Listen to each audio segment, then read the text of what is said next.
Good morning, welcome to Sew Let's Sew with Wendy. Today we're going to talk about appliqué. I'm going to take you through each step. Basically, all appliqué is attaching fabric to another fabric. So I made these placemats, and the appliqué bit would be the petals on the flower.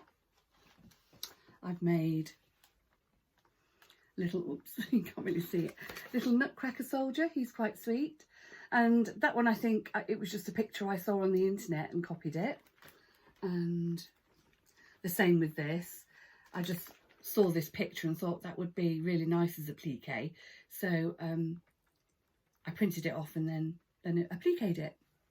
So appliqué is really good because it can make your work look really special.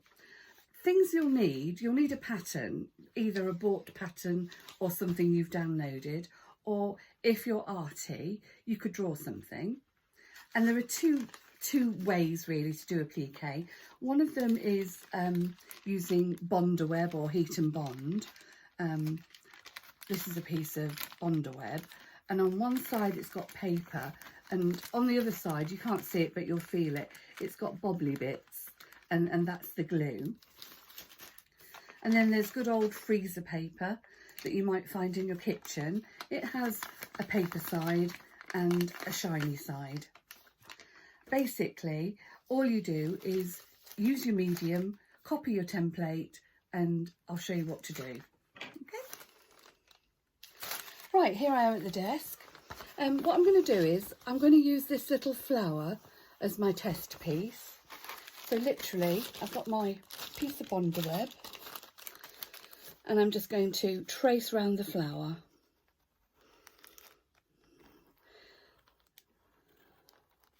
I'm doing this quite quickly. Obviously, at home you'd take your time. So that's that. Now I'm going to do the same thing, but on my freezer paper, and I'm going to draw on the dark side. So there's a shiny side and a plain side.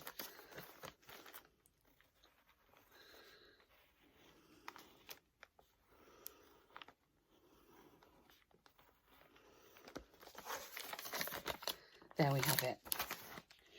Now the next thing we need is some fabric. So I've got some fabric here.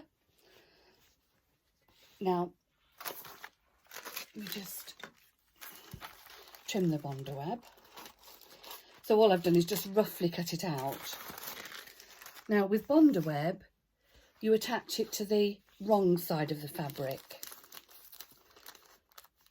So that's what I'm going to do, and you attach it by a simple iron.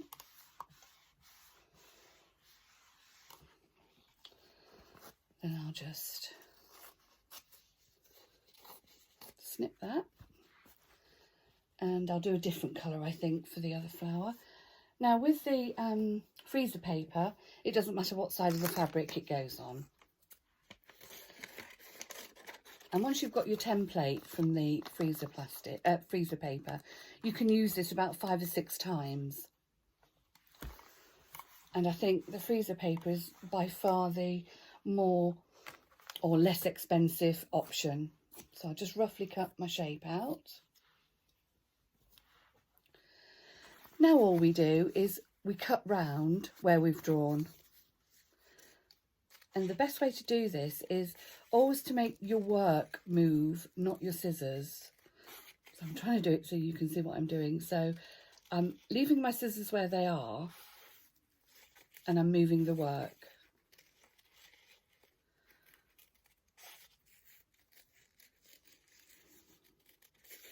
So I'll carry on doing these cutting outs, and then I'll come back to you. Right, I've cut out the 2 shapes. This one is the Bondaweb, I think, and this one is the freezer paper. So the next process is to put these onto your work. This is just a scrap of fabric for me to do this. Let me just bring the camera down a little so you can actually see what we're doing. So all you do is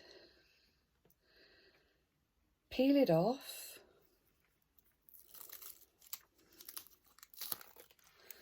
This is the Bondaweb. Now I can feel on the back of this piece of fabric, it's slightly tacky, and that's because Bondaweb will stick your applique to your project. So, and all you do is just pop it down, give it a press with the iron, and then it's nicely stuck. It's not going to come off. Freezer paper, it's a lot cheaper to buy, but the downside is, let me just peel this off. You still get your shape, but there's no glue. So if you were going to put that onto your project and stitch round it, you would have to use a pin. I personally always use Bondaweb, only because if you can imagine, if you're stitching around something that's actually stuck down, it's going to be a lot better than something that's free moving. So the next stage will be to actually do some stitching. Right, so here we are at the sewing machine. Now, stitching, I generally find that a zigzag stitch is as good a stitch as any.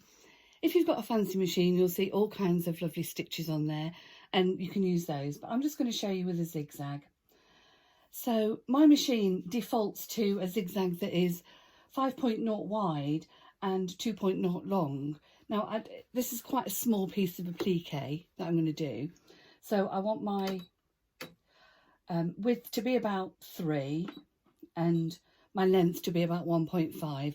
I find that the most successful way of doing it. So put my glasses on so I can see what I'm doing. And so all we're going to do now is stitch round the outline of the applique. I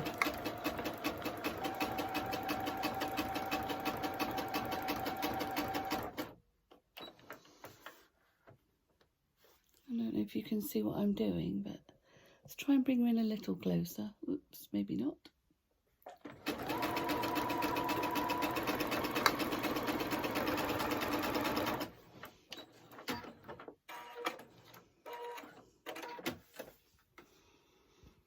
And you can see there what I've done. So basically, you're just going around the edges with a stitch, and obviously the main reason for doing that is so that the fabric doesn't start fraying. And that was quite simple because I was using the Bondaweb, so it's stuck down. I'll have a little go on the freezer paper. I just sometimes think that my pins are a bit too big for this job. I think you can get some applique pins, and they're like really, really tiny. But I'll just have a quick go with this.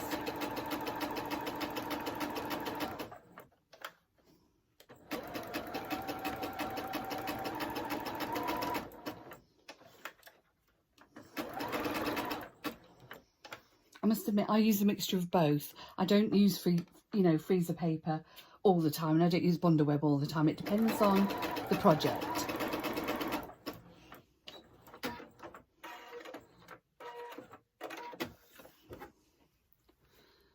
So that's that, and you can see that this is all still loose, and so it could start twisting if you're not careful. Now, there is a product called oh, what's it called? It's like a film that you put on the back and then you rip it away. Sorry, I can't remember the name of it. And most people say that you have to have that to do applique. I'm not a big believer in it because some of these things that you get are quite expensive, and I've managed to do that without anything on the back, just the piece of fabric itself. It's not a particularly thick piece of fabric, but there you are.